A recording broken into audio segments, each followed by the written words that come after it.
Just trying to get Instagram working.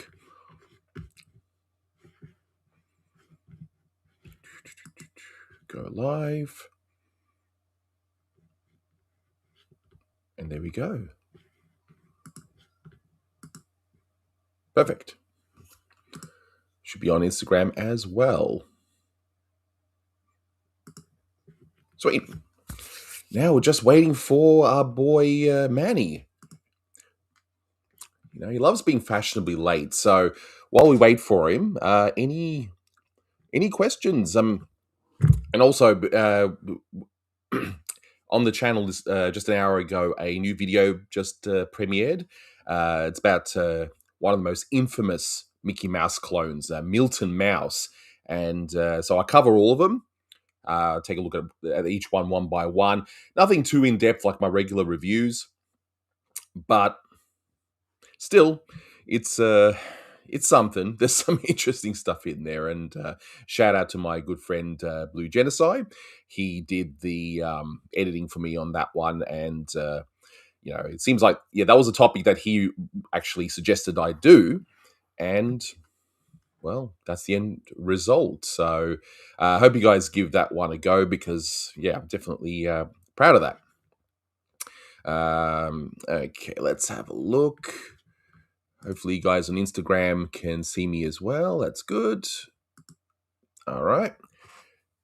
Wow, actually everything's going relatively smoothly except for Manny himself. And it was his birthday yesterday, by the way. So, make sure when he does pop up, you guys say happy birthday to him. I actually did something a little bit funny.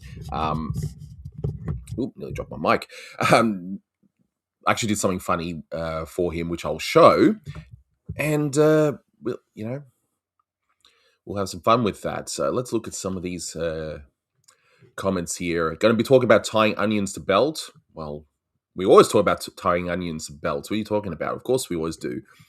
And this time we'll try talk about a different kind of knot. Good evening. And funnily enough, it's still morning here. It's 10 a.m. Oh,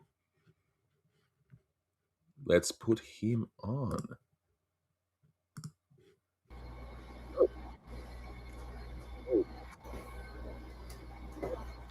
It's just one big M. You hear me? I can hear you. I can't see you. It's just a like an M heartbeat. I am master of all, or master of music. See, I'm going with a gimmick here. That's right. You just don't want me to say his face. His face. I'm actually trying to get this thing is fickle. I'm trying to get the camera from the not the iPad, the iPhone. Which is literally what I'm doing now, by the way. I'm using my own phone as the webcam. And that's why he looks so gorgeous in HD. HD, mate. See, I could have actually up the quality to 4K, but as soon as I do that, all the socials will end up shutting down and be like, nah, we're done. Sorry. If this guy's broadcasting 4K, we're done. There he is. Yeah, but it's not his face. Ooh, it's not the camera I want. Why is it not? Because I have it directly plugged into the iPhone. Let's see. Yeah, and I have the VPN off. Scooby-Dee-Dee-Dee-Dee. I mean, everybody's here clearly for my handsome face. That's right. Let me unplug and try another outlet.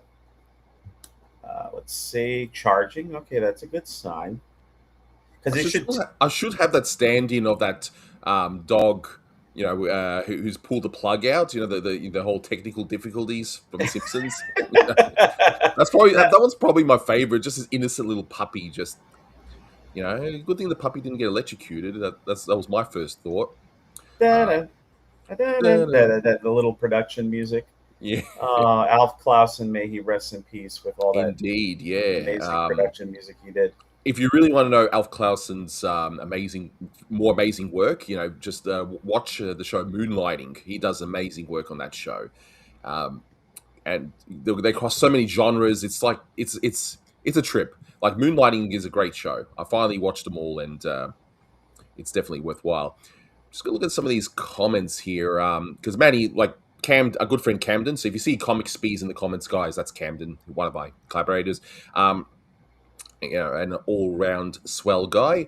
He goes, when we talk about tying onions to belts, I mean, isn't this what this show's all about? Isn't this literally it? Which was the style at the time, Camden, That's apparently. right. And we've got some nice good evening, and I already mentioned before you jumped on that it's actually good morning here, 10 past, or no, sorry, 6 past 10 a.m. Um, Haven, the Southern Heart fangirl. I watched your Looney Tunes video. Words. See, I'm going to use your thing. Words, Anthony. Words. Uh, I watched your Looney Tunes videos, and they are so awesome. Well, I appreciate that. The best or worst, because the Patty Freeling is yet to come. I don't know. Anyway, Oh, we'll. yeah, definitely the worst. Speaking of which, for those who don't know, I've recorded a video about the DePatty Freeling era to answer any questions people might have. So that's going to be edited, and that will come out soon. So, but in the meantime, watch that new video that's just launched on the channel.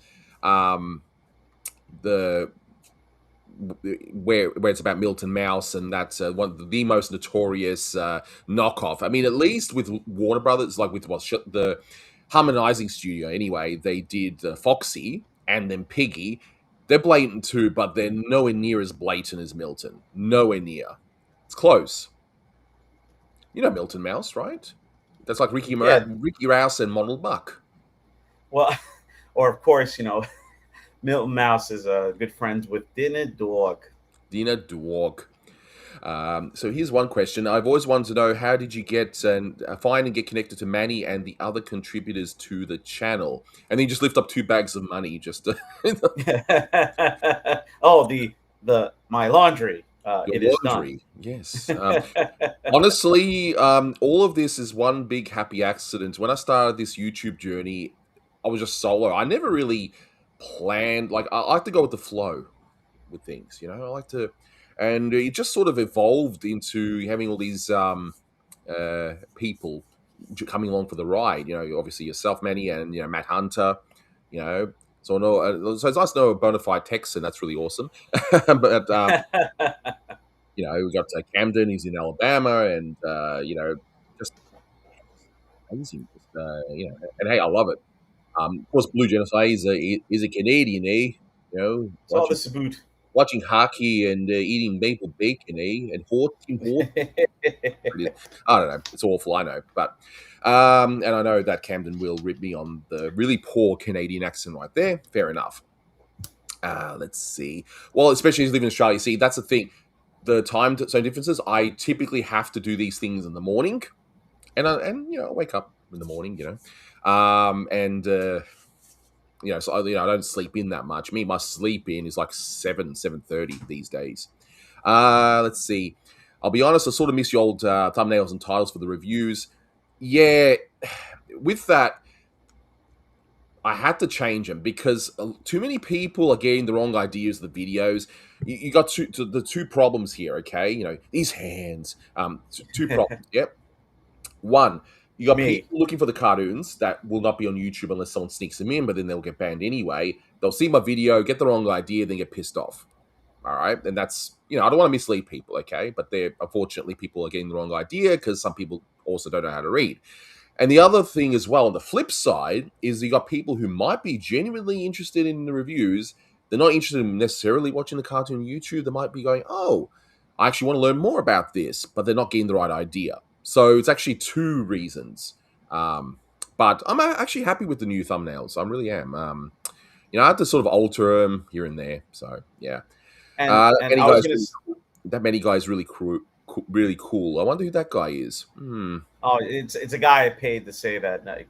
Coincidentally, we have the same last name, but I don't know who that is. But hi to my big brother Carlos. There we go. Cruz is a very unique surname. No one else in America has that, right? No, none at all. I thought you were the only one. No. No relation to Tom either. What do I think about all the Looney Tunes Platinum collections put together on DVD? Hey, the more the merrier. I may be a bit of a snob and say, hey, Blu-ray's better or whatever. But honestly, if DVD is your thing, buy the DVD, enjoy the DVD. I really don't like these snobs that are like, oh, why are people still watching DVDs? You know, that kind of. Yeah, that's the time they're like, we don't do that. It's like, who cares, man? Let people enjoy what they want, you know, for goodness sake. Is this the Gabbo show? Why, yes, it is. Ah, it's me, Gabbo. Actually, it sounds a bit like Pee Wee Herman when do Yeah, that. you sounded more like Pee Wee there. The There we Gabbos. go. Gabbo, Gabbo. Let's see. Morning. I just wanted to say that you, Manny, the other who help, are doing a wonderful job. Much appreciated. As a Canadian, that was beautiful. Oh, well, you know, I guess I'm an honorary Canadian, eh? Yeah, they don't understand copyright. Yeah, they don't. And I even did a video, and they can actually that actually literally proves you can't upload these unless you do something very shifty. I actually try to upload up WhatsApp or doc in real time, and it shows bang, it gets blocked just about straight away. But you know. There is that. How can they be misled? How many cartoons for Warner's are 23 minutes long? See, you'd think people would know that. You'd think people would, you know, anyway, whatever. I They'll was take gonna care of say the it's rest of Camden. me. I'm a bad widow boy. I was gonna say Camden. You and I live in the United States. We know the full depths of how stupid people can be in this country. So Yeah. Brockman in trouble. Yeah. All right. Now that What? we caught up with the comments, And the Simpsons references. oh no, we never caught up with those. We Yeah. never ever caught up with those. Now I'm gonna just have a look about adding a certain something because it's a certain someone's ooh, upload video. Let's have a look. I'm still trying to figure out why this camera is not. It's not allowing me to switch over to Is it the the camera or is it your face? both. Mainly my face. Sorry, you know I had to do that. All right, let's open this up. Maybe I'll try a different cable. See if that'll do the trick.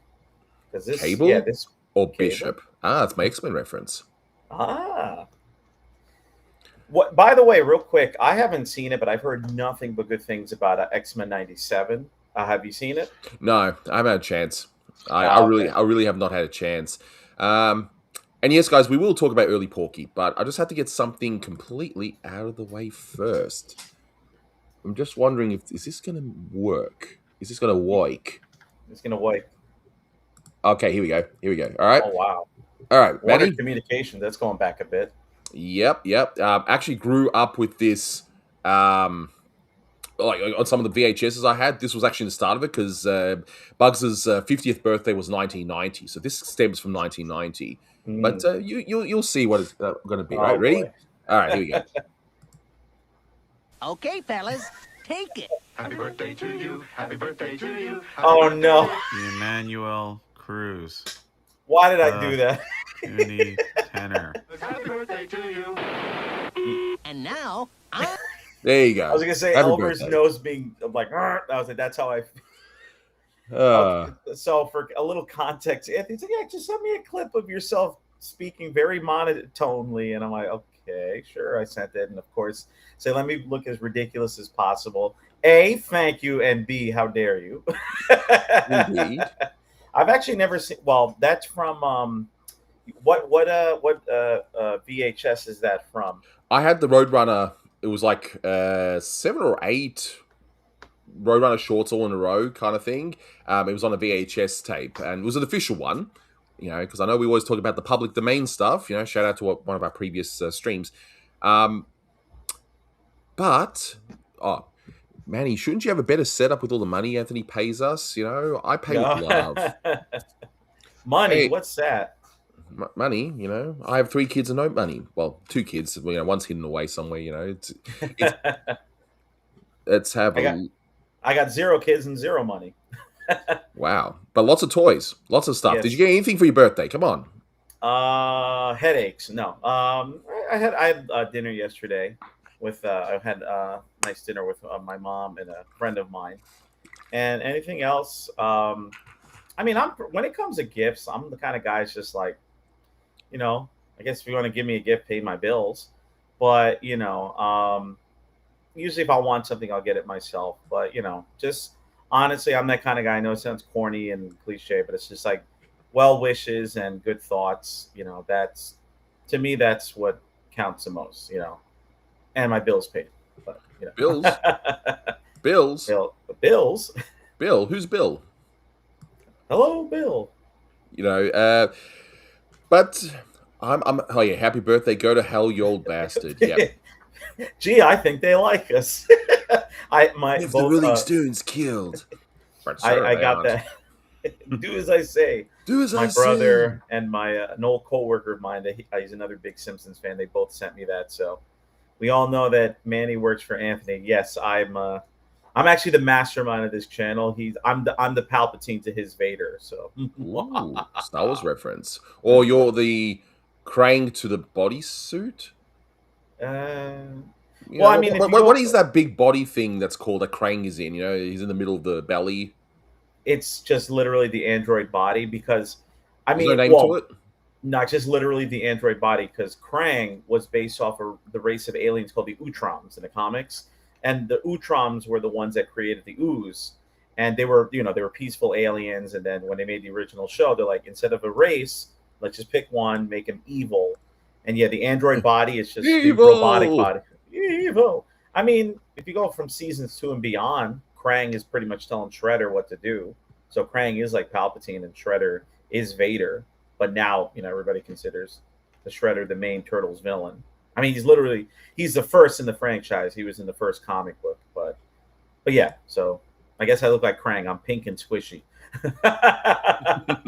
You can squishy. Whizzle Wazzle. You know, is that Woozle past for wazzle. entertainment? So is that past for entertainment these days? Oh man. So who's that person? Who's that Who? Pokemon? Who? This guy? Who? This guy? Well, Or, this or guy, this? This? we're gonna talk Okay, about okay. this If guy. it's vertical, it's down. If it's Oh, because they finally updated this restream program to have to sort of do both. Where if you're on a mobile device, it'll show vertically, like on Instagram, for example, and everywhere else, it's good old landscape. You know, it's beautiful. Evil. Yes, I love that. evil. Thank Speaking of you. I got some evil, birthday wishes. Thank you, Random Lad and JCL. Thank you, much appreciated. hmm, I am, I was it. How old am I? I'm 3 or 4. 3 or 4. I'm 3 or 4. Check No, your birth certificate. I gotta check my birth certificate. Yeah, Loey, you was right. I'm 4 plus 34. I'm Uh, 38 years old. So yes, yes, yeah. So look, who's that person? If you are referring to Manny, because people subscribe. They might not have seen you on some of the videos. It happens. And just to make sure you aren't a figment of our imagination, I'm going to pinch your nose right now. ah, No, he's my main collaborator, co-host for the live streams, but also he does all the music stuff. So you give me a lot of headaches with editing, but all in all, it's a good. I've gotten better. I used to send this guy close to an hour of music trivia, but then I'm like, A, I'm torturing this poor guy, and B, I'm like, you know what? I gotta. I mean, for all of us here that are nerds about whatever subjects, I mean, Looney Tunes obviously is my number one, and Anthony, but obviously I have Turtles info, and I said my big things are Looney Tunes, Ninja Turtles, Ghostbusters, the Avatar verse, and my first 8 seasons of The Simpsons mainly, and obviously all my years of experience as a musician. So I just got a ton of crap in my brain, and I don't always get the opportunity to throw it out somewhere. So I tortured, and being very short. Thanks for rubbing it in, big brother. Sure. but but I was like, let me pare it down a bit, and I'll just focus mainly on like the title track and maybe some other cool stuff. And I know Anthony said it a million times, and others have said it.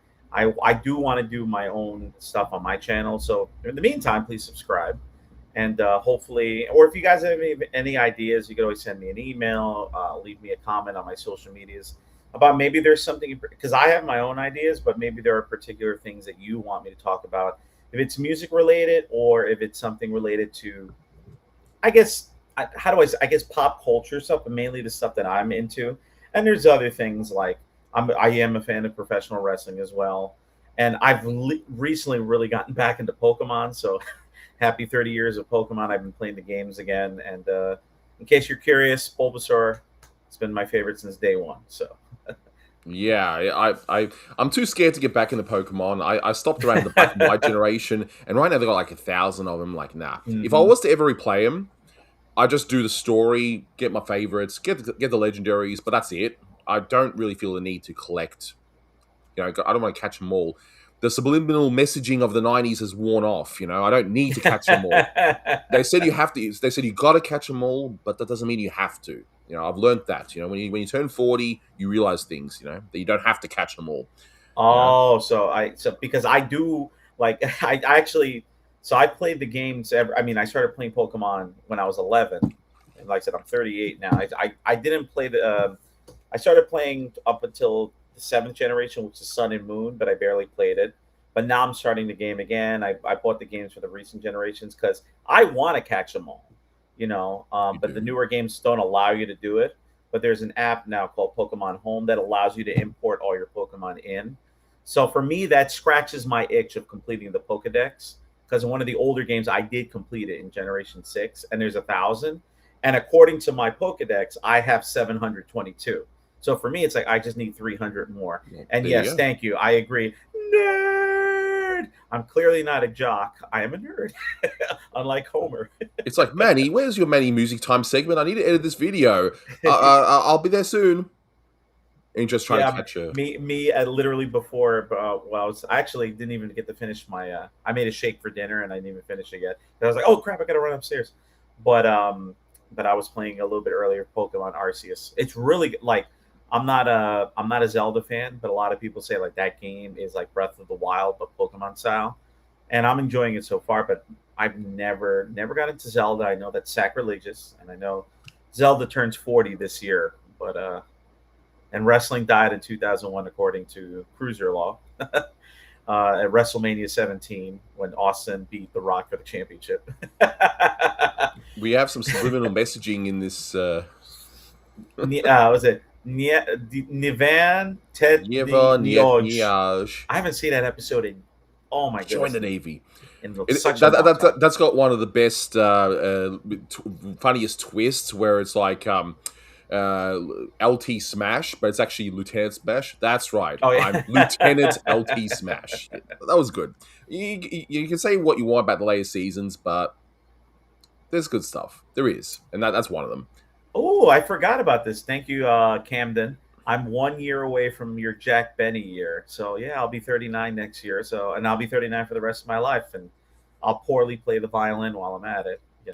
That's Or Jack right. Bunny. But let's talk SpongeBob about. first few. Sorry, one last thing. SpongeBob first 3 seasons, awesome.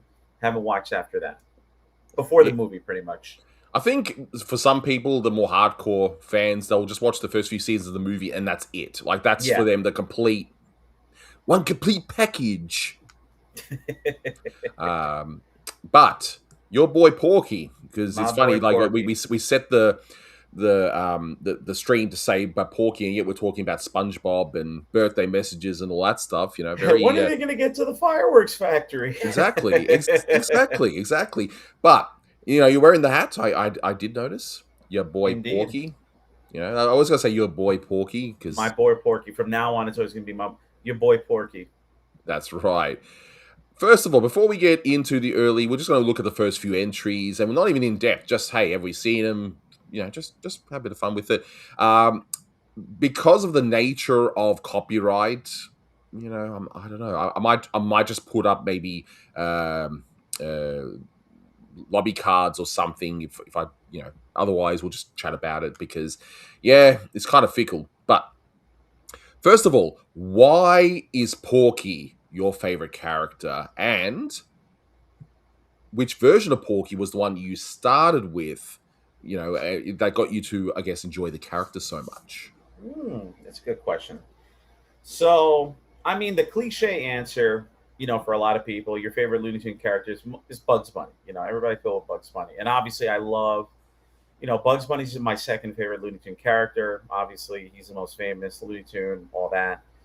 But once really getting into the history, so I started really getting to Looney Tune research in 2001. Um, I've said this story before, but pretty much I found out that, I had a vague recollections of watching Bosco on Nickelodeon, and that led me down a rabbit hole, pun intended, and that's what got me into this hobby, buying the books, reading, joining the old Termite Terrace trading posts message board.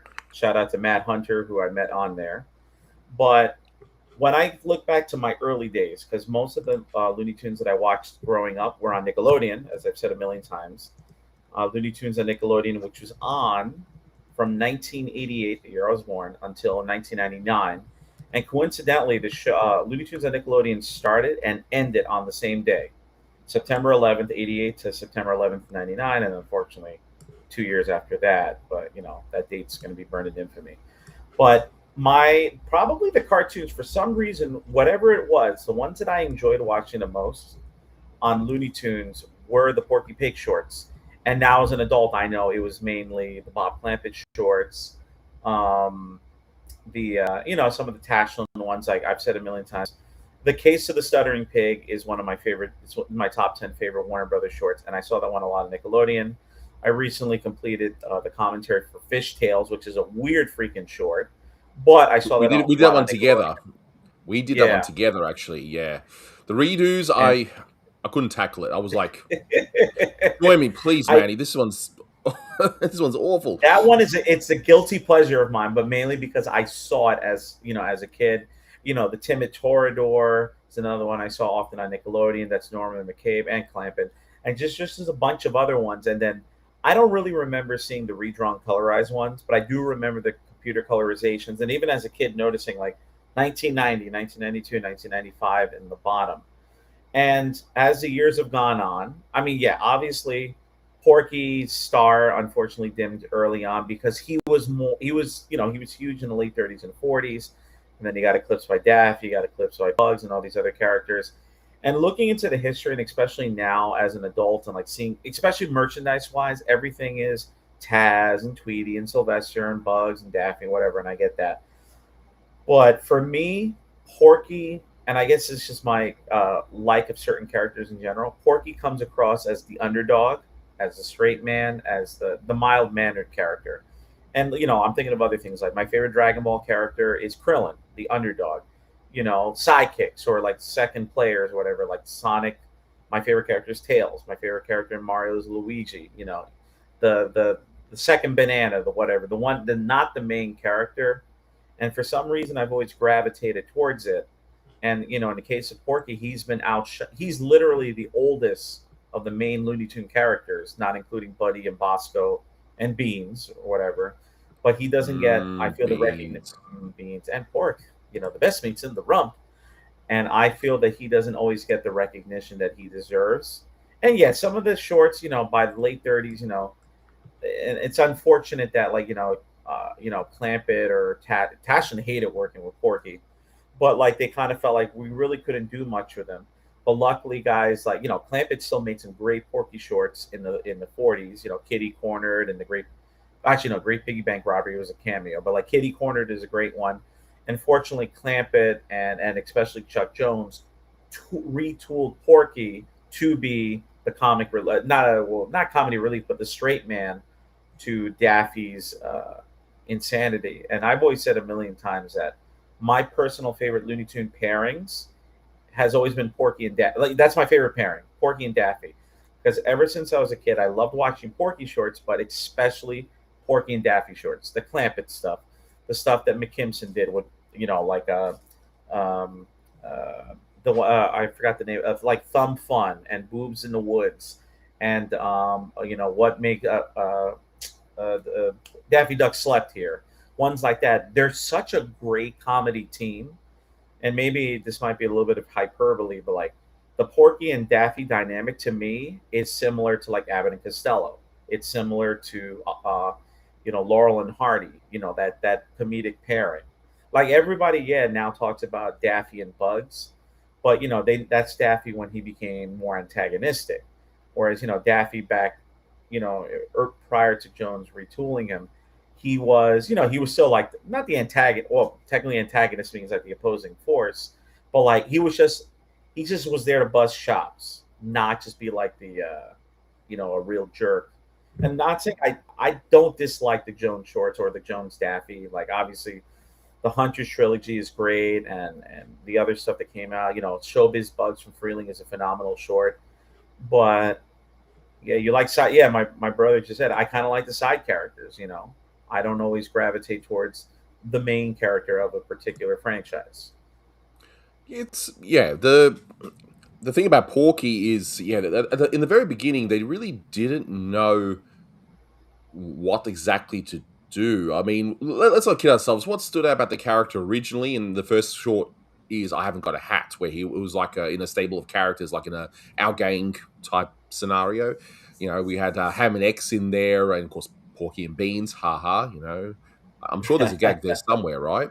And Miss Kitty and what was the other? Anyway, the thing is, what really stood out about him, let's not kid ourselves, was the stutter. Like audiences would not have seen that sort of thing before. It's unique. It stood out.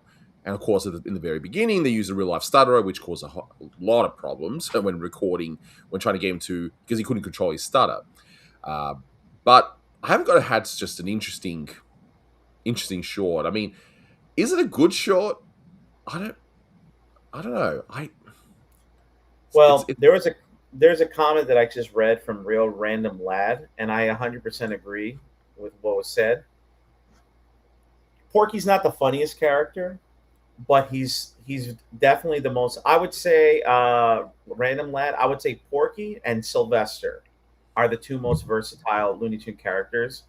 And you hit the nail on the head. I guess you nailed it right there. He's extremely charming, and that's what always appealed to me about Porky. He's like the most charming Looney Tune character that doesn't have a particular gimmick, because everybody likes, you can say Taz is charming because of how crazy and destructive he is, or Tweety's extremely charming because of how cute he is. But Porky is just like he's like the most regular guy of the Looney Tune cast, kind of like with again with another thing I love, Ghostbusters. As a kid, my favorite was Egon, the weird scientist brainiac.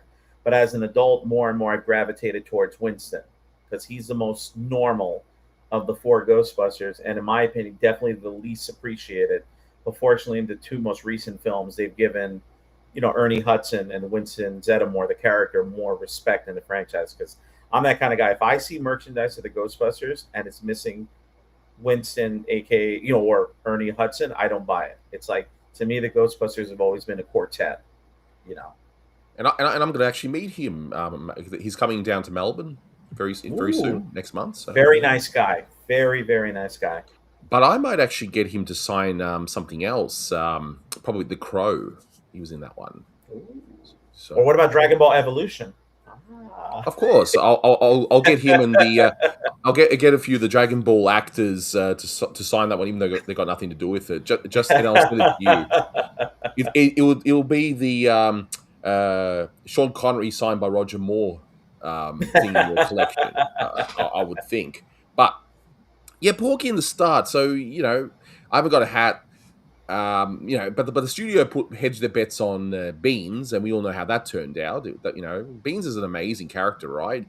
I just like how in the Jack King directed shorts, like the Phantom Ship, you know, you got Ham and X, these troublemaking kids, and they sneak on board the plane. They land near this haunted ship, and Beans is always like, he just does this, he just shrugs all the time, like okay, like Ooh. things just happen. It's like it's one of the most lazily directed shorts ever. I mean, as terrible as Fishtails is, at least that one's interesting in a different sort of way. But my Oh, goodness, it's so it's funny because again, I have that. Don't mind me, I'm just adjusting the camera. I have such nostalgia for Fishtails, but you have absolutely no nostalgia for it, and it's like rewatching it as an adult and like having seen all the Jack King Looney Tune shorts. It's like, yeah, this stuff is definitely not appealing. I mean, I have the discs of the Walt Disney Treasures, and I've heard many things about how good Jack King was competent when he worked on Donald Duck, but I haven't seen it. But it's just like I think of his Warner output, and man, especially I always say it, the scene of Porky and the crew eating in Shanghai Chipmates. has some of the weirdest animation I've ever seen in my life. It's like definitely, it's like uncanny valley ish. It's like very weird. Oh yeah, yeah. I mean, Jack King. The reason he did so well at Disney is because he actually had they had a great writing and storyboarding team. Because Jack King, as our mutual friend Essie McPeter mentioned to me, he said uh, Jack King tended to be very literal in his directing. Like if it's in a storyboard, he'll just do it. Unlike say Tex Avery, who might tweak the timing to make something funnier, but Jack King was just too literal. And it's kind of weird because when he started off doing the buddy shorts, Jack King's well, look, they're not great, okay? Let's not kid ourselves. But the first shorts at least had these weird and interesting angles. He was actually doing something, but something I felt like something happened where he just did the bare minimum. He was just wasn't happy. You could just see it in his work. And then when he went to Disney, they had people in the story team like Carl Barks who would actually go on to do, those Uncle Scrooge stories. Those really good Donald Duck stories when they're going on adventures. So if Jack King had great storyboarders who got the timing right on the storyboard, he was fine. But yeah, he was not an ambitious director at all, and he was quite old actually compared to the other guys. So maybe that's part of it too.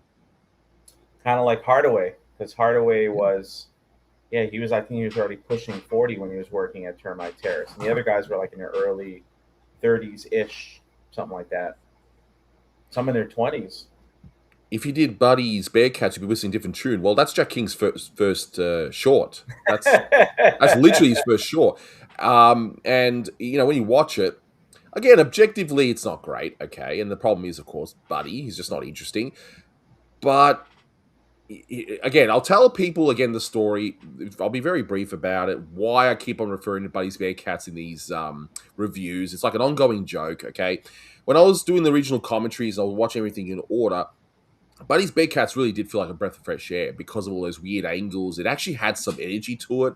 Not quite Tex Avery, but he actually did something different. Those really weird, like the ticket guy in the start, he just stretch it, go, hey, he just does stuff like that. There you go. See, Anthony's animation talk in 3D. Whoa, put your glasses on, kid. Whoa, like whoa, slow down. But yeah, he ended up doing that, and then the haunted house one he did, and even the prehistoric one, which has what it's probably got the funniest Buddy moment ever. Do you recall that one? Where he goes to the prehistoric island with that dog named Bozo, funnily enough.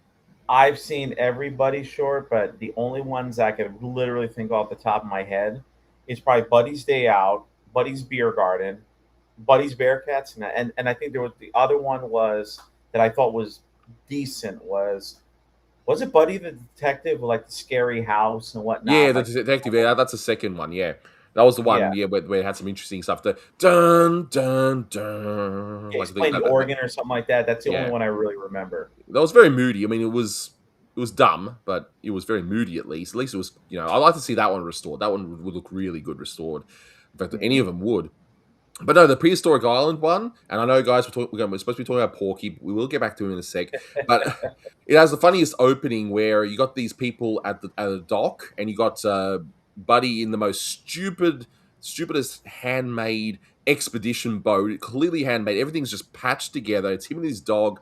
There's clearly nothing seaworthy about this thing, and and he says, bye-bye, bye-bye. Everyone's cheering him on. Hey, you're going to go on this expedition to this lost island, which I don't know how it's lost if he knows where he's going. But anyway, he just takes off, and because it's still tied to the dock all falls down. Everyone falls into the water, presumably drowning to death.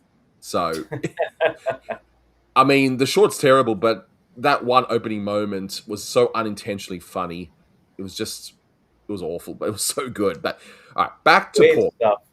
Wait stuff. So Porky was after having got a hat. Like the theater owners responded quite well. Clearly, Buddy had a bigger impact on culture than Porky Pig. Well, clearly, of course. Clearly, he was in what was it, Animaniacs, Buddy. So yeah, clearly he had his moment to shine. But but what they did originally was, because again they wanted Beans the star, which as someone already pointed out in the comments, he was more like a another buddy, just just looked kind of sort of looked like Mickey and had the same personality as Buddy, and he even had his own catchphrase, which was this was the "I didn't do it" of the 1930s. He goes, "I'm Beans of the Boston Beans." Oh That's God, I was waiting for either you or I to say that. I'm you know Beans, one of the Boston Beans. That's gonna yeah. go. That's gonna bring you very far, Chief. That's right. That's still in the vernacular today. Even the kids are saying it. The whole sixes and seventh thing, nah, that's passe. Now it's I'm Beans of the Boston Beans. Clearly, I'm Beans of the Boston Beans. I'm Beans of the Boston Beans. But they, yeah, we'll say that for the rest of the stream. I'm Beans of the Boston Beans. But Porky, of course, they brought him back. Clearly the theater owners want to see more of him, so they paired him up with Beans, and there was some interesting stuff. But when you watch those Porkies where he was teamed up with Beans, it's really interesting how they did it. So you got Gold Diggers 49, which of course is Tex Avery's first director short for Warner's, and somehow he made Beans kind of interesting, but even there he's really bland. But Porky, well, Avery didn't care for consistency, right? So what did he do in the first appearance? He just turned him into an adult. So grown man Porky, really fat Porky, and he just sounded like a normal guy, like a whoopee. That Yo, whoopee! I always get a kick up when he does that. is that what happens when you go to a pizza shop and the pizza's ready? They give you the boxes and you just hold it and go whoopee. Oh, you're going to be saying the same thing when you come to the States and eating some great pizza for once. So everyone, I've set up a GoFundMe. Forget about funding people's healthcare, funeral costs, whatever. No. Oh boy. You got to start. You got to start funding my New York trip, okay? Because clearly that's Priorities. that's priorities, right? Clearly. Yep. No, I'll eventually come to the US. I really want to see New York. Like that's on my bucket list. Just wait a little longer, hopefully. Yeah, definitely. I'm just gonna see any other comment on Instagram for a moment. Ooh.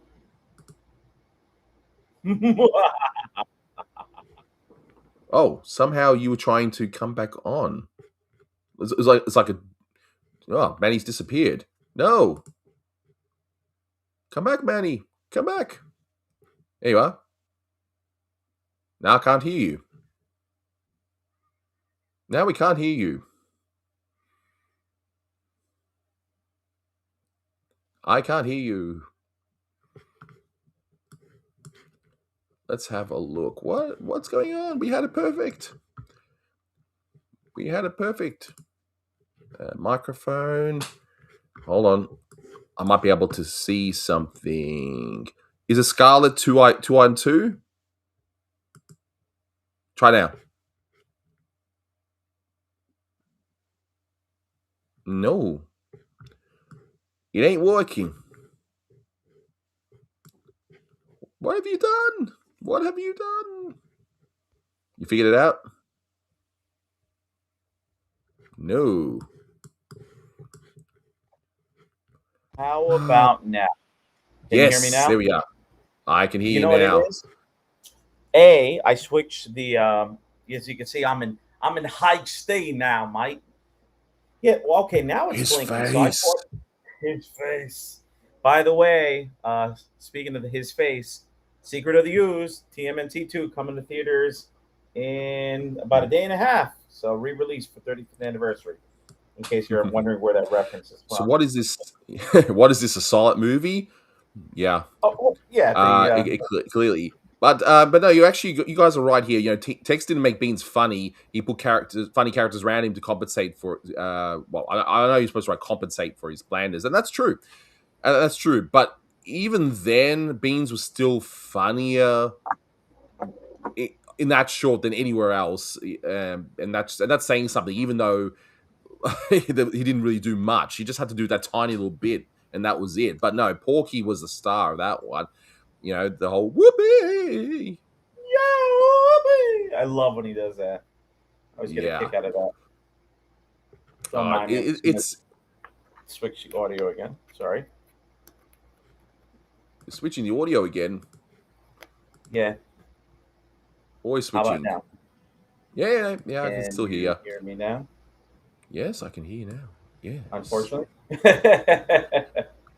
Then you got Boom Boom, another Jack King one. That I don't know. Have you seen? Did you watch Boom Boom at all? Do you remember that one? That one's the war one.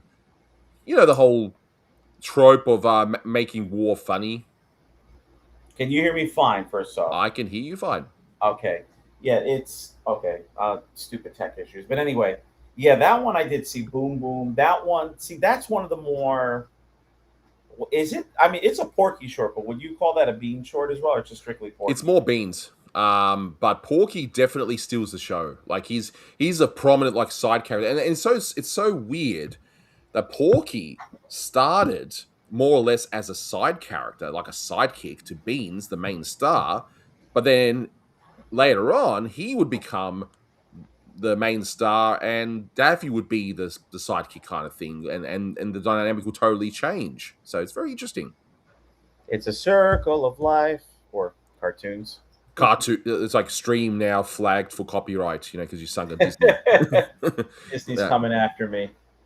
That's right. It's like the lawyer from The Simpsons. It's like we represent Walt Disney World for the whole happiest place on earth, and because Skinner made his little school fair, fate, whatever you want to call it, saying the happiest place on earth, and it's like no, Disney owns the trademark to happiest place on earth, and what does Skinner do? He just kicks the crap out of the lawyers.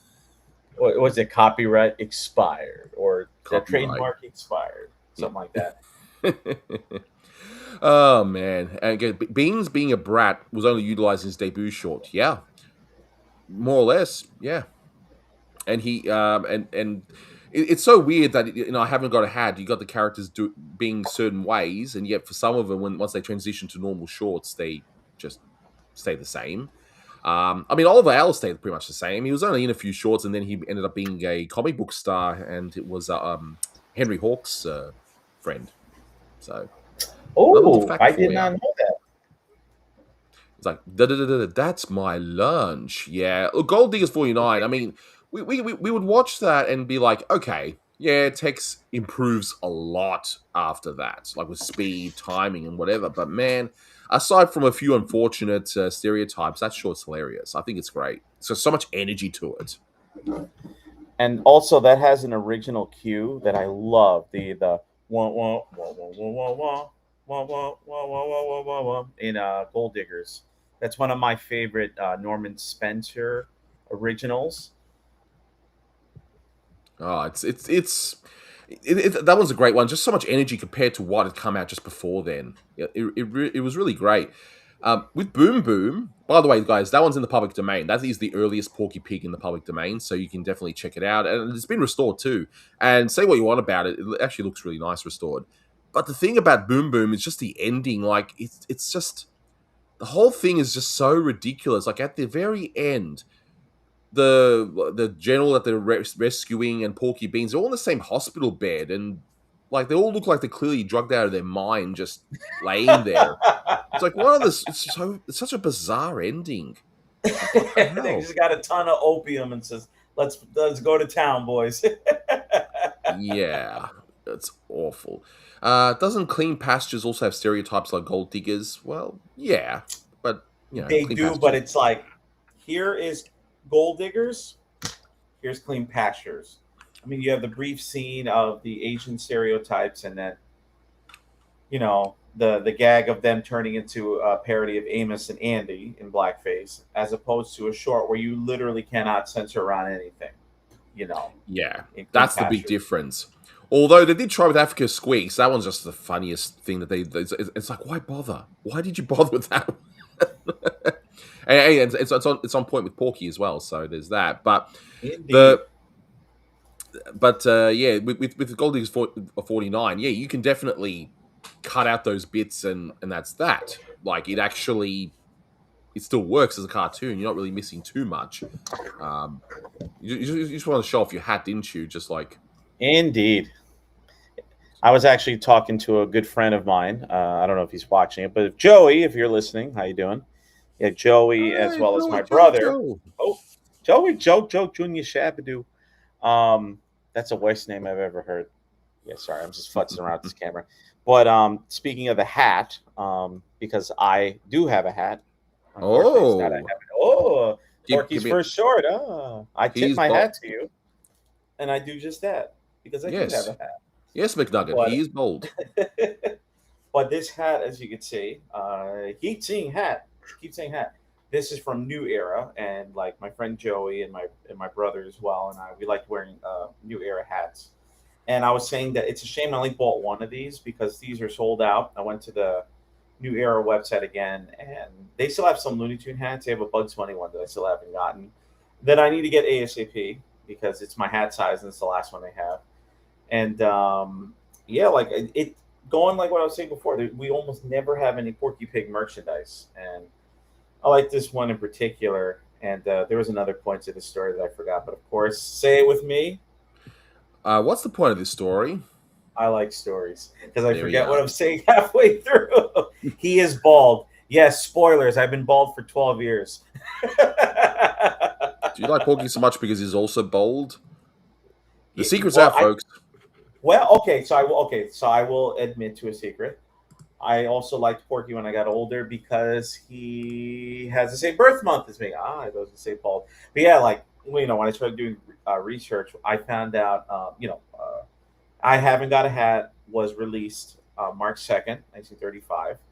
And I was like, oh, cool, it's a birth month. And bonus, he has the same birthday as my nephew. So my nephew's watching, who's also named Carlos. Hi there. Happy belated birthday to my It's nephew as well. Porky. You know what? He's You know what they Porky. really need to make. You're talking about Porky Pig merchandise that needs to be made. Uh, honestly, the one that has to be made. Let's not let's yeah. It has to be that clamped Porky. You know that one that's on the cover of Porky Pig 101. Yes, I yes. want that into some sort of a toy. See, I don't buy much, toys as such. Unless it's something Smart man. unless it's like ultra collectible or something. Like when I was in Japan, I bought an exclusive Mickey Mouse in kimono from their Disney store when I was over there. Stuff like that I'll buy, some really unique things, but generic toys I don't really bother too much about. I keep like my kids actually got me from when the 2024 Summer Olympics were on. I've got yes, Manny, you got toys. I got the Bugs Bunny. He's supporting the Australian Olympic team. I've kept that one. The kids wanted to surprise me, and I thought, okay, yeah, that's nice. Of course, it has to be Australia. I'm still in the process of rearranging this, but I have my brother appreciate that. But my Simpsons and you, my Simpsons figures, Radioactive Man, I got for Secret Santa, Vampire Burns. But yeah, I'm still in the process. Like these are like my Mario, Sonic figures. I got some Pokemon ones lately, and of course my insane this is Ghostbuster ones. Yeah, you can tell it's a work in progress. And of course the obscene. Oh, speaking of obscene, I saw my face. The the Wow. obscene amount of Ninja Turtle and gray hairs now. But I literally have see that now that you were saying that thing about Porky, so I do have a point to my story. So with well, first off with Ninja Turtles, there's so many different versions of the franchise that I appreciate. Obviously the movies, the original films from the '90s, the multiple cartoons, the comic books, and all that. And I'm pretty open to different interpretations of the turtles. When it comes to Looney Tunes, I'm a stickler. I'm mainly a guy who watches the theatrical shorts. People tell me to watch the Looney Tunes show. I haven't done it yet. Duck Dodgers, Sylvester and Tweety Mysteries. I loved Space Jam as a kid. As an adult, I'm kind of lukewarm about it. The second one was terrible. But something that I wish Warner Brothers would do, and I saw a little bit of it a few years ago with Looney Tunes cartoons, is them leaning more into merchandise, incorporating, like you said, the Clampett Porky. What about the Tashlin Porky? What about the Jones Porky? What about the Freeling Porky? Like having merch or stuff based off of that. One of my favorite Looney Tunes shorts or Looney Tunes cartoons, the ones that are on HBO Max. Again, shout out to our buddy Jonathan Graves from This Means Podcast. Hi, Jonathan. Is one of the shorts where Daffy's a magician and he's messing around with Porky.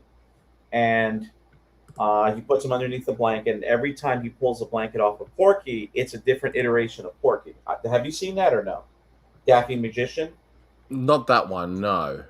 Oh, I saw it and I loved it because, you have Bob Bergen doing Porky's voice, and he's like, "Stop doing this to me," and you hear the Merry Melodies theme song playing in the background. And the first one he does is "I Haven't Got a Hat, Porky."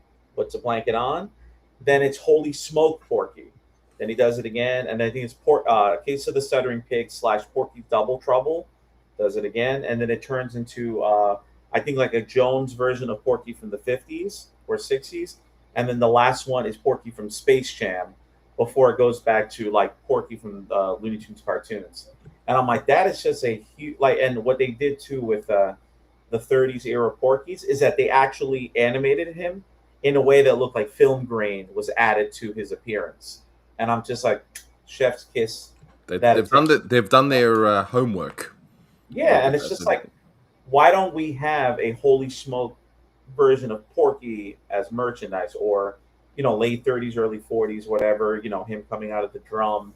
Like, it'd be cool to see, because I tell people, like, the Looney Tunes were not made by one person, it's literally a hodgepodge of different directors and animators and writers and whatnot. I mean, really the only consistent thing is the music from Stalin, Franklin, and then obviously Mel Blanc doing the voices. But I love looking at like how Bugs evolved over the years, or Porky, or Daffy, whatever. That's the stuff that most people don't catch up on unless they're nerds like us. Of course, exactly. And speaking of, you're mentioning the music part. I mean, you guys, let us know in the comments, because I've been doing those those videos. I did the one on the Blue Ribbon titles, and and again, I'm just refreshing your memories again. An hour and a half ago, or no, 2 hours ago, my Mickey Mouse clone videos come out as well.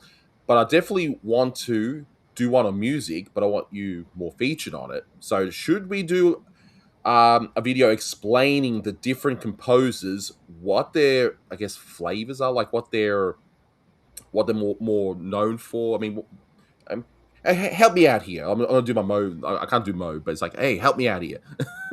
No, you gotta call me Midge. Hey, help me out here, Midge. Help me Now out I'm here, into the Mitch. mania. Like, so I sound like an Aussie mode. So there you go. So obviously we spoke about this a few weeks ago, and it's something that I really am interested in doing. So obviously, for those of you that don't know, I do everything on this channel. Anthony just throws his name on. No, I'm kidding. It's like I don't know, Matt Groening and Sam Simon and James L. Oh, anyway, but I digress. But yeah, so Anthony, I usually send him his audio on my audio, and then he edits and he does all the cool stuff, and phenomenal job.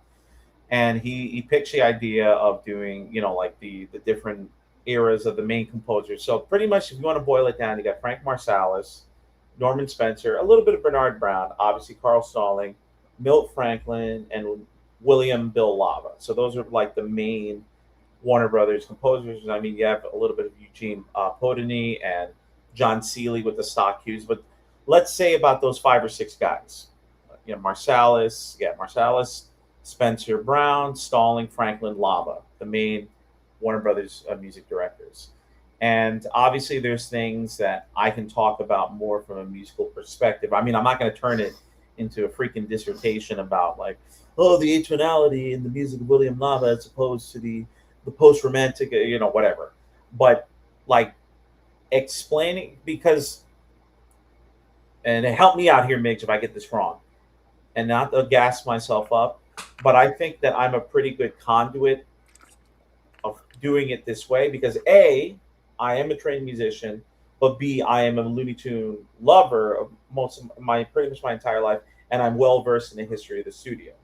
I mean, I'm not as good as Daniel Goldmark, but I'm not too bad, and I think I could explain it in a better way musically than you can. But obviously, everything else you do a phenomenal job at. Exactly, because you listen to Carl Starling's cues next to Milt Franklin's cues. They're similar, but there are differences. I don't think I could put that properly into words because I don't know musical terminology. I mean, I can say the obvious things like Carl Starling. He did a lot of the musical puns. Will Franklin not as much, and so on. But I you mean, get the point. that's pretty much exists. I mean, like the main difference between like you said, Stalling and Franklin for most people, Stalling relied more heavily on cues. Mill Franklin wrote more original music. But the big thing with those guys, I guess, a short version of it is that a lot of their music still remained pretty grounded in traditional tonalities. Pretty much like you listen to music, you have music that's a major or minor. Major sounds happy, minor sounds sad, and it's like what notes are going to lead you home. Da da da da da da da. There's no place like home. That note is home, and their music is more inspired by the classical and romantic period, like Mozart, Brahms, Tchaikovsky, composers, Beethoven of that era. Whereas Bill Lava, his music definitely leaned more towards the 20th century in terms of how music is composed. More dissonance, that's like when notes are clashing with each other, more atonal stuff as opposed to, a melody that sounds nice to the ear. It's just more like, wah, wah, but then again, there's a lot of the Bill Lava shorts from 62 until the studio closed that I haven't seen in years. And shouting out our buddy Matt Hunter, he mentioned once, might have been on Facebook or something, about rewatching Chimpanzee, which is a later short from the studio near 1968.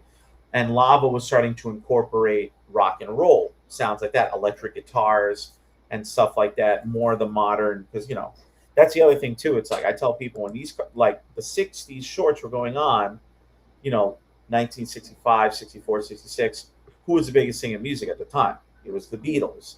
It was the British invasion. It was stuff like that. And I always say, like, you got to think of the music in terms of the context of the time it was created. Because when I'm watching a short from the 30s and 40s, who was big? Glenn Miller, crooners like Rudy Valley, Bing Crosby, whatever. And then when the studio closed in 1969, that's when the Beatles were breaking up. So it's like cool also seeing it. And that's why I always say what I love about these cartoons is like they're a history lesson. I mean, you learn about radio from the past. You learn about obviously a lot of stuff about World War II. I learned from watching these shorts.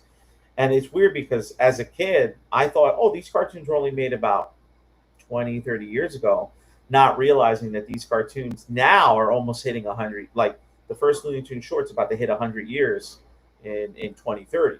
Yep. And it's And people insane to still think about call it. me a liar for saying what the years are. Would you believe? It's like no, these are old, guys. These are old. They were not made in the 70s when you were growing up. But guys, if you want to see that video, I mean, I think that would be a great video, where it could be like a brief overview, and then on Manny's channel, he could even do more in depth on each, composer or something like that. Camden mentioned Camden. I did not. I didn't see it, and B, I didn't even know there was one. He said that there is a great Raymond Scott documentary. Camden, what streaming service is it on? And yeah, I would eat that up. And yeah, Flickalova returns. He said, so yeah, Carl Stalling and Mill. So Frank Stalling came in 1936, and Franklin came short. I think in 36. I don't know the exact time, but pretty much they were there from the get go. And the difference is Stalling wrote the arrangement. So pretty much he saw the cartoon or he got a collaboration from the directors. All right, this scene, pretty lady. I'm going to do the lady in red. This character's driving a car in my Mary Oldsmobile. So he compiled the cues together, linked them with original music, so on and so forth. He did it within a week, and he usually wrote it on the piano. And then he gave it to Franklin, who was the orchestrator. So Franklin would see the score that was written on the piano, and he says, okay, this part I want the clarinet to play. This part I think the trumpet's going to do it. That's what the orchestrator does. It's like delegating these specific parts, the melody here to the trumpets. This low rumbling sound, I'm going to have the cellos and basses play it. And then, since they were collaborators for so many years, the transition in the mid 50s from Stalling to Franklin was pretty seamless. So now, let's get back to Porky. I think. Yes. No, but it was a good little diversion. But I mean, the other shorts that came out after Boom Boom, you got Alpine Antiques, where Porky had a very brief cameo. as one of the characters in the back. And some have even argued, is that even Porky or just someone that they just put in just as a quick cameo? I don't know, but that one's a weird one as well. But do you want to know what's a better one? The Blowout. Oh yes, that is the. I mean, I do like I haven't got a hat. I Gold Diggers at 49. It's okay. It's not, obviously. I mean, for everything else going on in the studio, it was a breath of fresh air. It's cool to see. Hey, Tex Avery has arrived. But the Blowout. Now you mention it. Another short I used to see a lot on Nickelodeon, and I always loved the Blowout. Definitely the first. You could argue the first really good to great Porky short. It's amazing. And Beans has a cameo in that one, which just shows, I guess, that his star is fading. Although you had Miss Kitty and some of the other little characters, in the whole bit about them teaching a dog a trick. It was a clever idea where it's like a remote controlled, voice controlled airplane, and they're telling this dog to do a million tricks, tiring the poor thing out while Porky's in that plane. And that was fun. That one is such a ton of fun. And again, later on, sure, they would actually, Tex will actually improve his timing. But man, that's only second short, and Wait, wow. You said the Blowout, right? But you were talking about wait. You're talking about Plain Dippy. Yes, I'm talking about Plain. Saying it's live as well, so I can't cover it up. All right, I mixed the two up. You know why? Because they came out roughly at the same time, and it's like Blowout. Yeah. Oh well. Plain Dippy. It looks like I blew out. Yes. I think somebody should get fired. I'm feeling deflated right now. Since I was talking about Plain Dippy, that one, everything I just said, make it for Plain Dippy. As for the Blowout, which has got that beautiful voice, I just like how it has a woman voice actor doing the voice of that the Mad Bomber. Just it's such a great like what was the name? I'm just trying to get her name again. Where's Keith's book? It's around here. Martha Wentworth. That's it. Martha Wentworth. Wait, no, sorry. I'm thinking of Margaret. The Wicked Witch. That's Margaret Hamilton. Am I right? From Wizard of Oz. Yeah. Okay. Martha Wentworth, same voice as in the Sword and the Stone. Madam Mim. I still haven't seen the Sorcerer and the Stone. That one, out of all of the Walt's the films that he was actually there for, he ends up that was probably one of the weaker ones, but it's still got some amazing stuff, including the Merlin Madam Mim fight. So it's still worth watching. So, but yeah, the Blowout. Even that one. Look, again, what I said about Plain Dippy, I also mean for the Blowout too. Just the energy of it. Not perfect, but I know musically, again, we're going to mention it, right? What's the best part musically about the Blowout, right? Oh, the entire time you're talking about the Blowout, I'm thinking of, well, actually, the one you're talking about, I wasn't thinking about till now, but I'm thinking of the ending where you hear the music of J.S. Submission again, when I think the cops and Porky are chasing him near the end. But oh my God, why am I'm blanking? He gets the ice cream. He gets the ice cream soda, but I'm trying to remember the melody. But they bum bum bum bum bum whoop bum. Oh, top 10 moment right there. A lot of wonderful animation by Bob Clampett in those ones, with like the really cute Porky. Oh, now okay, it's in my head now. But besides a bum bum bum bum bum, and he puts the penny in his pocket, but it's the fellow with the fiddle,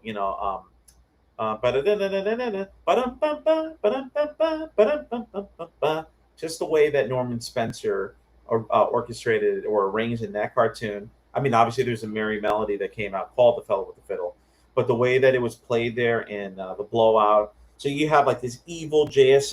treacherous knave. That's another J.S. Submissionik. Treacherous knave. Yeah, that's what I call you all the time. But that's like the theme song of the Mad Bomber. J.S. Submissionik, who wrote a lot of music for silent films. Norman Spencer and Carl Stalling use it. So you hear this bum ba dum ba dum bum ba bum bum bum bum bum ba, and then it goes into Porky, where his theme is the fellow with the fiddle.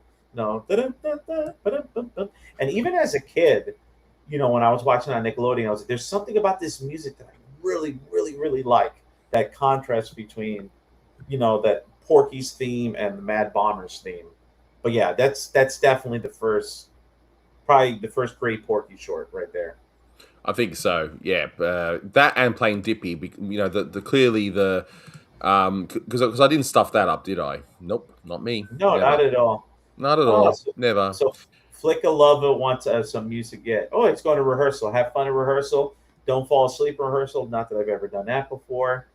But yeah, one of these days I'll go more into detail about the music. So probably on my own channel. So I don't want to burden Anthony with it any more than I already do. No. I mean, speaking of a burden, I mean Westwood. Whoa, that's the very last Beans, Miss Kitty, Ham and X short, which I think they saw the writing on the wall where it's like, yeah, those characters aren't taking off, but Porky is the star. And again, Porky is just a side character in that one. It does count. And if you haven't seen it, it's in the public domain. It's just hasn't aged well because of the Native American depictions. But yeah, it's that one's not that great.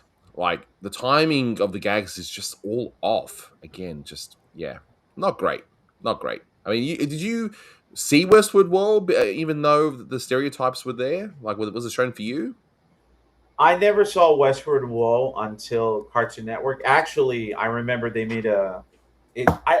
Actually still have well, not that particular VHS with me right now, but I think it was like 2003, 4, or 2, something like that, when I was recording the cartoons off of Cartoon Network, and they had a rare airing of Westward Woe, and I recorded it, and I think it was computer colorized, but yeah, I saw it. I'm like, and then I did the rewatch because I started watching again under Matt Hunter's suggestion all the shorts in chronological order, and it's taken me so many years to do it.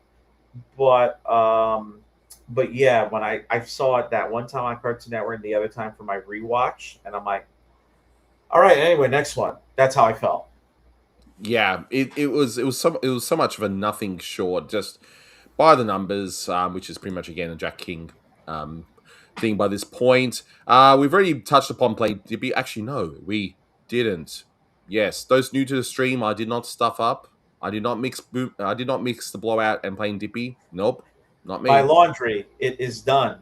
It is done. Yes, but yeah, just with playing Dippy. Yeah, what I said before still counts. I meant playing Dippy. So, such a great one. But what's after that one? Because I'm pretty much going by the Porky 101 DVD. I mean, we can cover like a few more of them, and then we can continue on another time. But yeah, Fishtails. Now that one, Yeah. that's gonna be a very interesting one to edit. That one, I can understand people's nostalgia, like yourself, for it. It's not. It's just not good. Like it's another Jack King masterpiece. It's a surreal anti-masterpiece. That's what I call it. It is just as terrible as it is. I can't hate it because it gives me so much joy because of how bad it is. It's like it's so bad it's good short. That's that's how I feel about the third Ninja Turtles film. It's so bad, it's good. And now you can see so bad it's good in 4K. Indeed, which I already did. It actually looks really good. But do the costumes look good in 4K? Oh, awful! Those costumes are awful. That's blow, Dippy, and plain out. Yep, that's it. Yep. That's how I stuff them up, right? Just mix mix those two. I always mix those two up. I don't know why. It happens all the time. And according to Camden, you cannot be a treacherous knave because he uses the metric system, the tools of the devil. Non-demons use rods to the hogshead.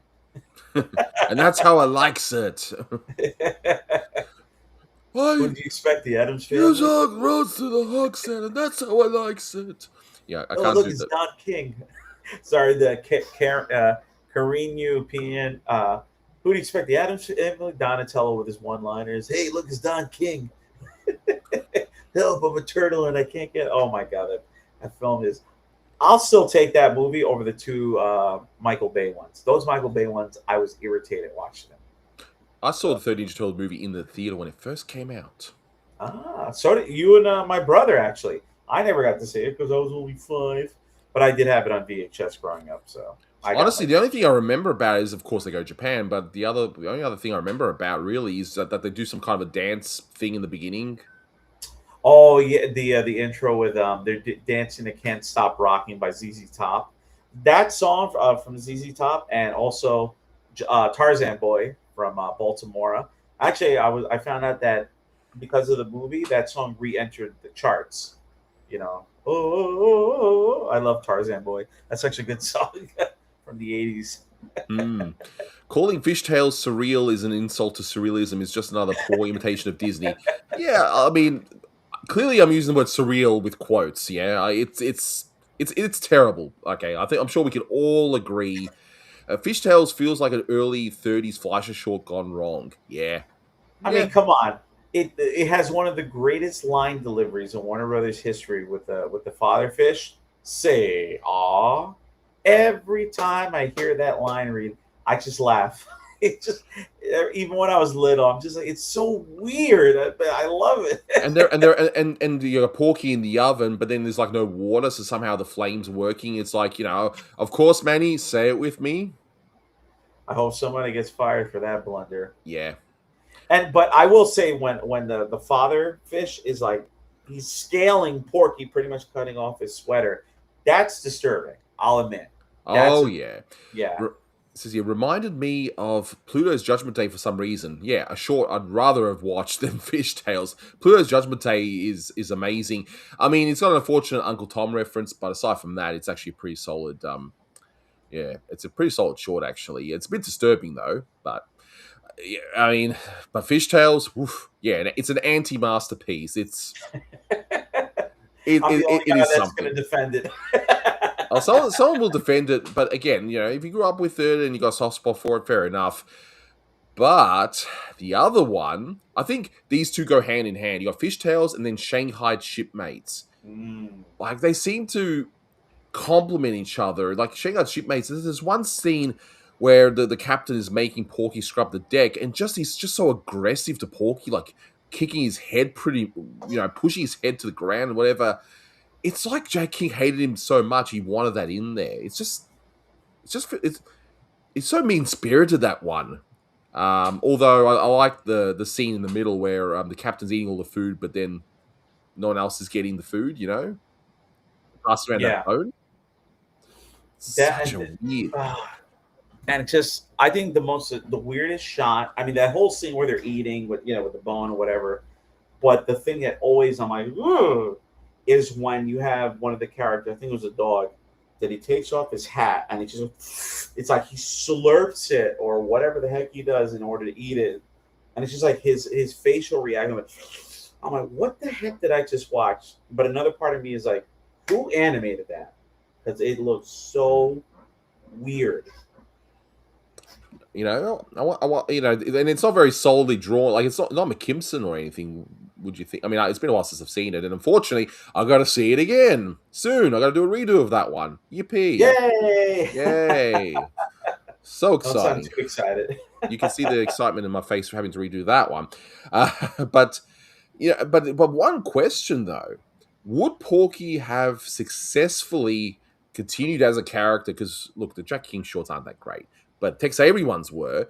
If Tex Avery did not do those shorts with Porky in them, would Porky have survived as a character? Like, was his character strong enough that if Jack King left and then of course another director took over, and if Tex Avery wasn't around, would Porky have survived as a character? Well, I would say no, but you got to also say who else should get credit for helping was Frank Tashlin. Mm. Because at that 1936, you had Tashlin, King, and Avery doing Porky shorts. Freeling was only doing Merry Melodies at that point. But yeah, got two phenomenal directors and one mediocre one. So Yeah, and the thing that people forget is, okay, the last Jack King short is Porky's Moving Day. Now, okay, boss. there's a lot of what was I going to say? I just almost got distracted by a phone call then. But with Porky's Moving Day, so you had Jack King. They had to finish that off, right? And then he went back to Disney. Tashlin took over the unit. But if you wanted proof that it wasn't the crew, it was the director. Look no further than what happened, between King's last Porky short, Porky's Moving Day, and Tashlin's first Porky short, which I don't know. Did you see that? First of all, did you see Porky's Movie Day at all on TV? Because I certainly didn't. I never even heard of it. Before you say that, yeah, I forgot actually that Freeling took. It's not Freeling. Tashlin took over King's unit. So that's my bad. It was King, Avery, Freeling, and then King left, and then okay, that makes sense. All right. So there was only 3 units, not or was it? Whatever. Anyway, I'm not going to argue about that. But going back to Porky's Moving Day, yes, that was another one I did see. Now I haven't seen it in a while, but that was another one. It's not a great short. I get it, but I do have that nostalgia for it. And there's something about what's his name? The mover, but Bozo. I forgot his name. It's said in the cartoon. Porky says his name, but I've done that before where I go, okay, boss.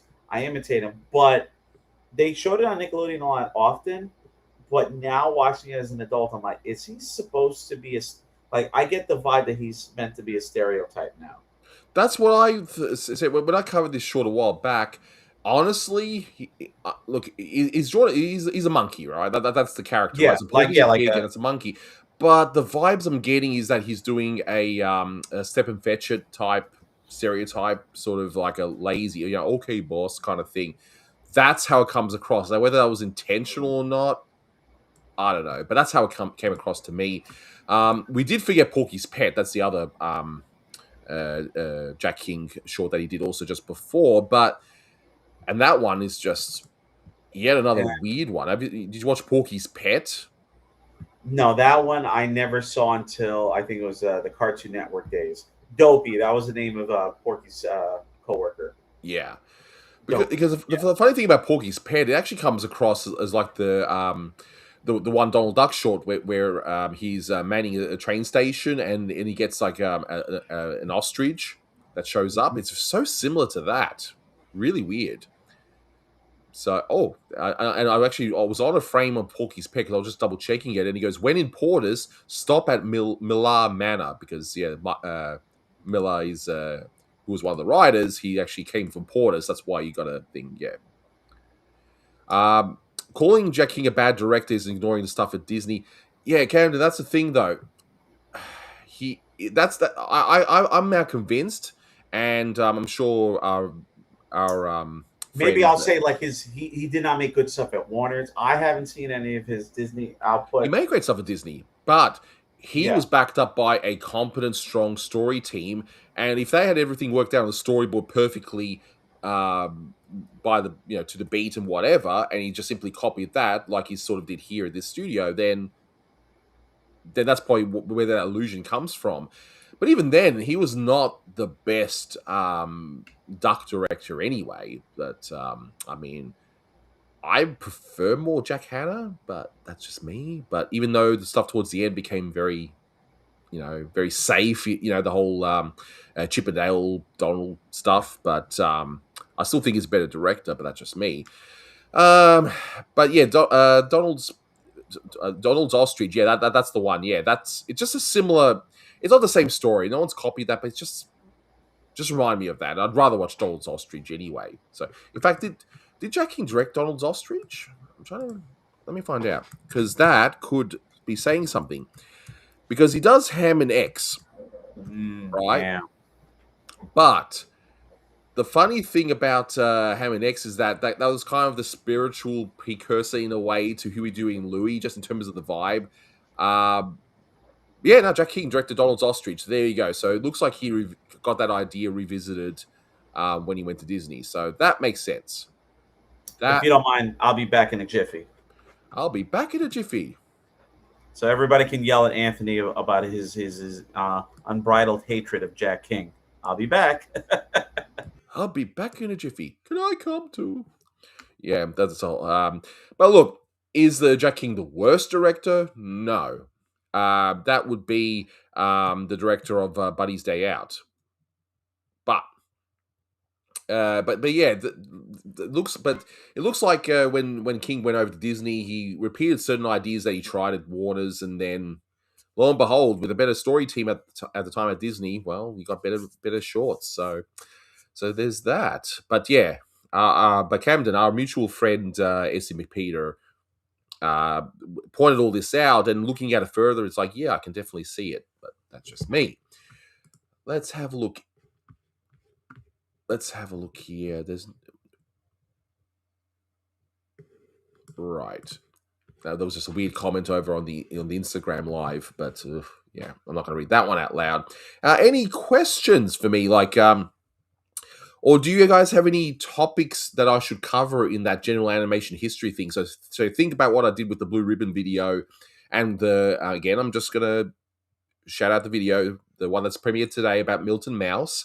I have done one to Patty Freeling that's in the process of being edited, so I think you guys will enjoy that. But is there anything you'd like that you think I should cover that would be good for people who may not be animation obsessives, so to speak, but they might be interested from a historical point of view? I mean, the music idea was that was a good one. I think, to explain to people that, hey, there were different musical creators. I mean, I was also thinking of doing a topic to explain the different units as to who the different units were, what they did, what their highlights were. Explain to people that, yeah, like characters like, say, Bugs Bunny, they, yes, it's one character, but how he was a different character between the different units, something along those lines. So there's no shortage of ideas, but I just want to know what would you guys like to see next.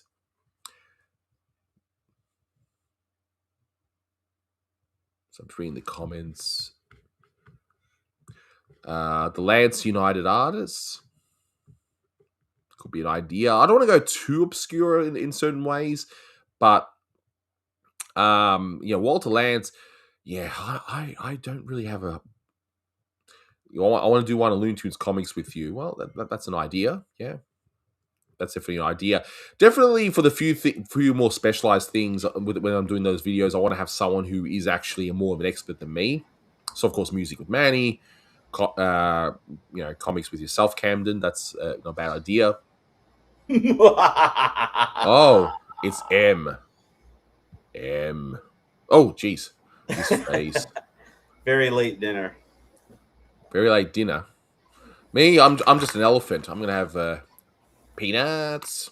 I don't know if you guys have seen Duck Soup, where you got Chico saying peanuts. I really got to watch more of the Marx Brothers stuff.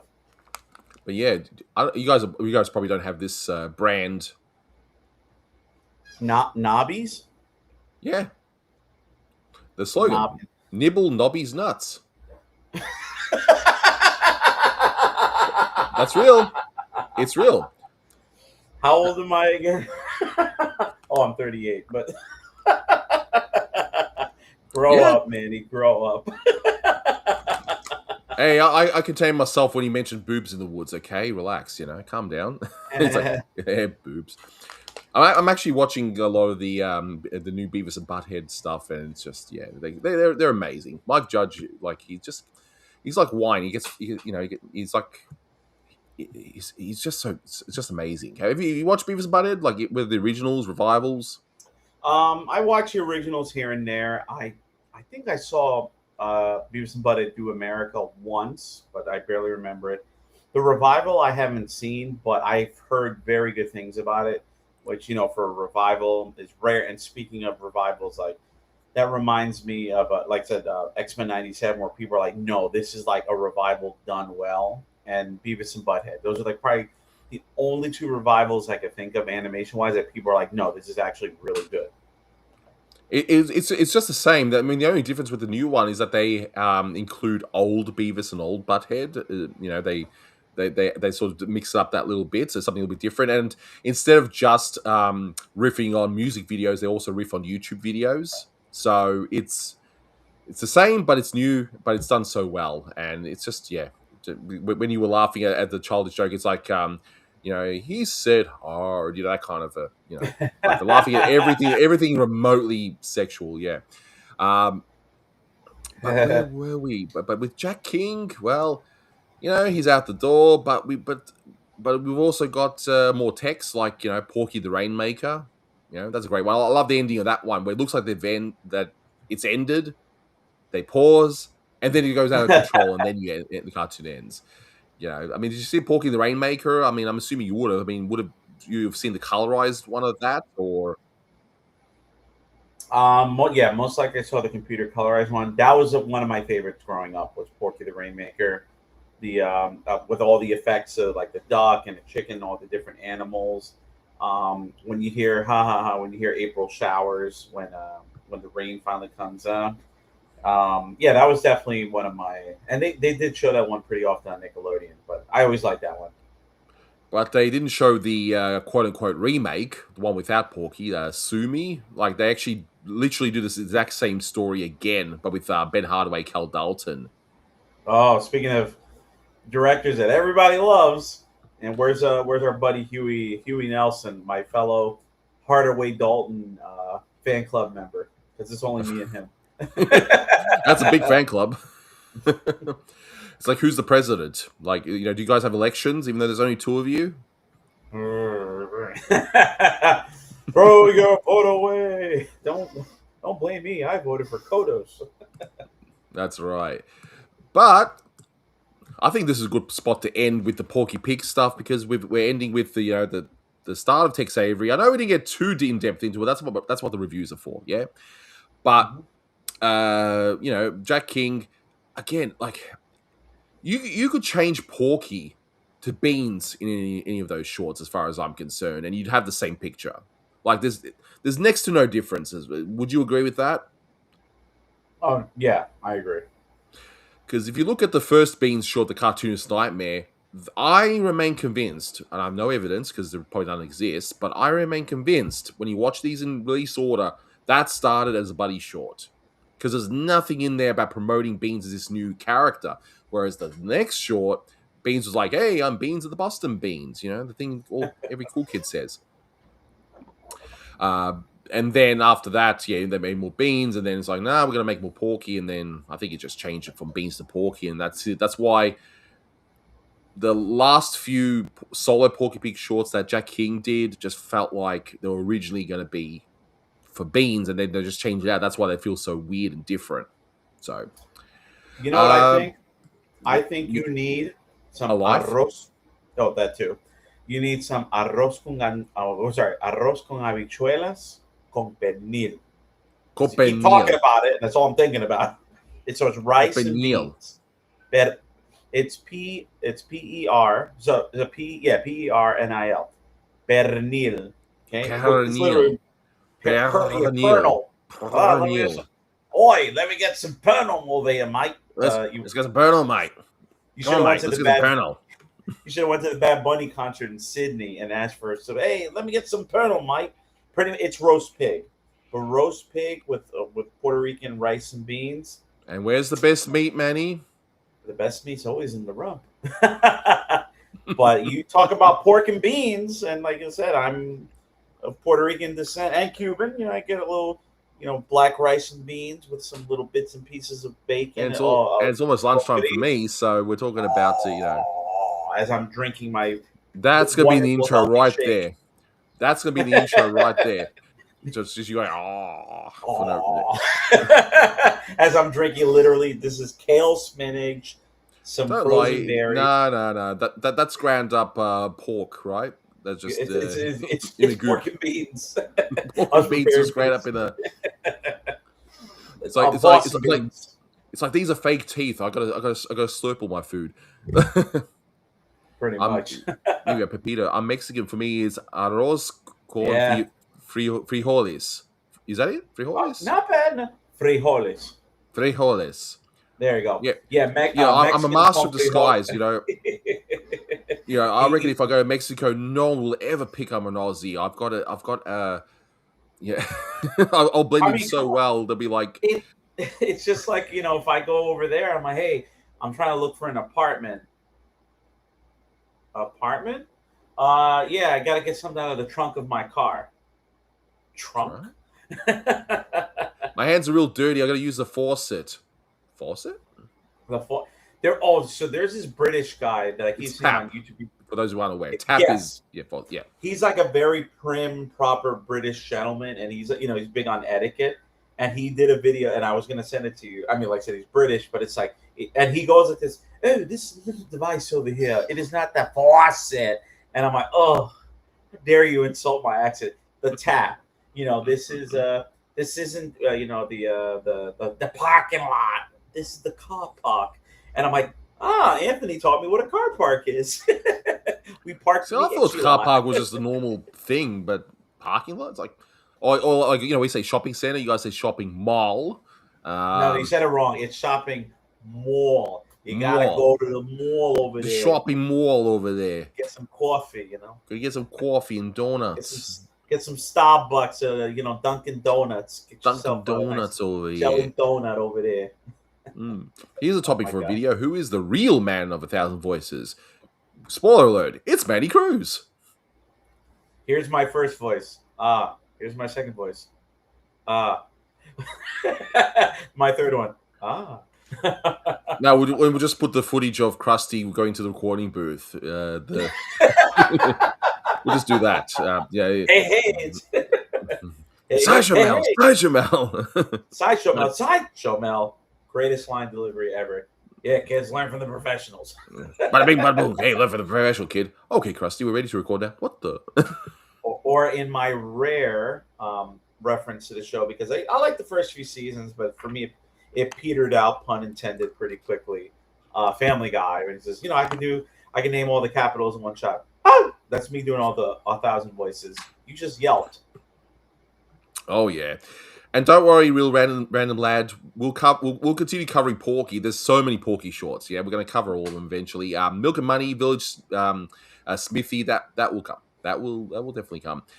But Stephen Holloway actually, you bring the frijoles and I'll bring the habichuelas, and we'll enjoy it with the I'll bring the beer. You bring the coffee. So there we are. Beer. Maybe consider talk about the lesser known directors that did Looney Tunes shorts in a possible video idea. Yeah, that's not bad. Like, I can start off with saying, the main three names you might have seen are, Freeling, Jones, McKimson, and then go on from there. It writes itself. Indeed. So to wrap it up, we're going to play this one more time for those that missed it. Sorry, Manny. We're going to have to do it one more time. We have to do it one more time. Sorry, because of your birthday, we're going to do it one more time. We're going to play it again. It's going to show up in a sec. I think I'm going to get even more great. There we go. Okay, fellas, take it. Happy birthday to you. Happy birthday to you. Happy birthday, dear. Emmanuel Cruz. The Uni tenor. Why did I send you such a crappy clip? I should know better by now. Yes, you should, but you don't. Okay? I don't learn from my mistakes. But one person actually did ask earlier on, who did the voice of Bugsy? Because, of course, Mel Blanc passed away, and it's clearly not him. You can hear it. But I wonder who would have done that one. That's a very good question, because they had a few different people, vying for the role. They had different, that there's Noel Blanc. I don't know if it's Noel, or there's Jeff Bergman. There's who else would it be at that time? I think he did. Again, assuming because it was an Aussie. Well, I don't know if this video was released internationally. It's not Keith Scott. I'm sure it's not. Okay, I was going to say, was it Keith? I know Keith Scott did voices for Australian KFC commercials and stuff that involved Looney Tunes, where he would do a little Foghorn Leghorn, son. He would do that. Seamless edit. Yep, I'm all about the details. It was the Oscars are coming up, so get ready. Damn right. Imagine that. It's like the this award is the biggest farce. Like, actually, now I just remind myself, I was actually going to originally try and do something relating to, it's the first annual Montgomery Burns Award for, that whole thing. It was going to be something like that. Like, it's the first annual Emmanuel Cruz Award for excellence in, I don't know, in musical time trivia. I don't know, some crap like Don't give up your day job, whatever that is. Like, that. but no, we watched that clip and oh man. While I don't have a problem with the newer Simpsons because they do make me laugh still, I actually do like them, but they can't hold a candle to the original stuff. And that one scene just kills me the way it's like, okay, Homer could potentially sue the power plant for millions because he's now sterile. He cannot have any more kids. But they just put an offer of cash similar like $2,000, like something very small. And Homer's like, "So do I get a awards ceremony? Do I get a trophy?" And you see the blue head lawyer next to him, like going, and and now that I know you as a magician, we actually did a little thought exercise with that whole Homer Simpson studio. How much would it have cost Homer to actually create such a musical session? You said it would be like $30,000 doing the whole No, Big Mac actually, jingle. now, well, I was going to say it depends on rent. I was going to say 30,000, but depending on the caliber of musicians you hire, how long you have to record, just let's say like you get a high quality group. The So studio, I minimum don't know how long. 30K. Let's say minimum 30,000. If you're gonna, I mean, Realistically, I'm probably what? way off, but Maybe like but 50. I yeah. would like to see. There you go. That could be your channel, breaking down, unnecessarily breaking down musical gags in The Simpsons. Like that. That could be a really interesting niche where you just focus on the musical elements. You know. And of course it contains one of the greatest things in Simpsons history, the introduction of Lomer. Lomer. That's right. So I'm looking at this whole event that Burns creates, with the Springfield Soft Shoe Society doing the dancing. I'm thinking, gee, how much would it have cost to not, pay for all these dancers, pay for the musicians in the music pit? Like, how much would that have cost? So he was like, I think Mr. Burns realized, maybe it would have been cheaper just to give Homer maybe some more money and shut him up. They create this whole. They have to hire the venue for many thousands of dollars. All these people in the crowd, that would have to be invited, and the staff and the. I'm overthinking it, I know, but it's just fun. That's how I pass the time. I'm a sad, lonely man. Clearly, Yeah. Cartoons have ruined my life. I'm 38 30. years old.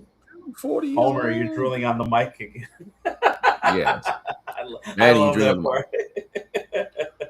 If I knew how to animate, take footage, and I get like, I don't know, your head or my head or whatever, just to follow like a tracking on a certain element, which I think I can do in Final Cut Pro. I would Oh, I would God. get the Big Mac thing and put your head on it. Is it like you're singing it? That's for your next birthday. That's for Oh, your next thank you. birthday. You got 364 days to get it completed, and even better, you can just literally put my head over Lomer, and I'll be the happiest man in the world. That could be that could be on a T-shirt. Yeah. What would that be called? Like you said, Lomer. It's Low Man. Low Lomani, Man. Lomani, Low Loman, Low We'll Cruise. work on it. Low We'll work on it. Cruise. Again, we got Low tenor. 360 something days to figure that one out, don't we? Yeah, let's wood shop some names before we broadcast it to the public. 100%. I think we'll leave it here, but what topic should we cover for our next one? I want to finalize it now with our audience giving us a bit of maybe a bit of guidance. Should we continue our little journey when it comes to the whole Bugs Bunny and drag thing, or actually, here's another one we wrote down. Watching cartoons in US versus Australia growing up, because we both grew up in similar time frames, Yeah. so we could maybe talk about that, like what shows were on, the showing cartoons. I can talk about what Saturday mornings were kind of like in Australia as well. Mm-hmm. Should we do that, Yeah, guys? Yeah, I think so. we may not look it, but I'm actually younger than Anthony, although I don't look it. But In the yeah, words of Cecil Turtle, Clean living, friend. Clean living, friend. Just clean living, friend. Clean living. There you go. But and now my question is, because I mean, obviously we could talk about like where we saw Looney Tunes and Merry Melodies, but would it be exclusively to that, or we could talk about like just cartoons in general? Cartoons in general. I think cartoons in general. Yeah, we can tweak it a little bit with the Looney Tunes, but I reckon in general, because I need to yes, maybe complete Bugs and Dragons first. We'll get to it. You know, we want to do more of these, okay? There'll be plenty of them. So in like a fortnight or whatever, that's 2 weeks, because again, remember, I had to change all my thumbnails for people, all that sort of stuff. Just to, 2 weeks. 1 fortnight, 2 weeks, yeah. The Bugs Bunny show on Channel 9 and 90s here in Australia. Yes, I will definitely mention that. Now I have a question now, because I see that we say Channel 9 in Australia. Is that a national network, that it was 9 throughout the whole country? Okay, yes. See, that's different from us, because, for example, the big three, ABC, CBS, and NBC, we knew the letters, but for me, growing up in, like I said, born and raised in New Jersey, but I live near New York City. So I had all the broadcasts from there. I think that's the flagship station, like the New York and the Los Angeles ones. So for me, our CBS affiliate, our flagship station was Channel 2, still is. NBC's Channel 4, and Channel 7 is ABC. And then prior to 1986, Channel 5 for us here in New York was an independent station. It was WNYW, then WNEW, the call letters. That became the Fox affiliate. So for me, The Simpsons, I always watched it on Fox 5. Tiny Toons, I watched on Fox 5. Power Rangers, Batman the Animated Series but we don't call it by the channel number. We call it by I saw it on ABC. I mean, people in this area, Channel 2 CBS, Channel 7 this or whatever. But for us, we would say, I saw it on ABC or NBC. Because again, for us, it's all numbers.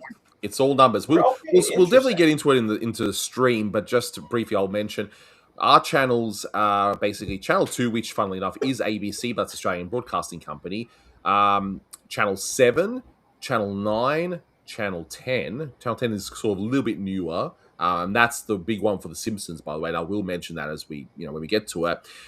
We then have SBS, which I'm trying to remember. I think it was Channel 28. I think that was the number.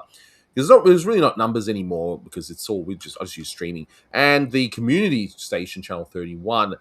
There are regional variants to a lot of these channels. Sounds like Pokemon.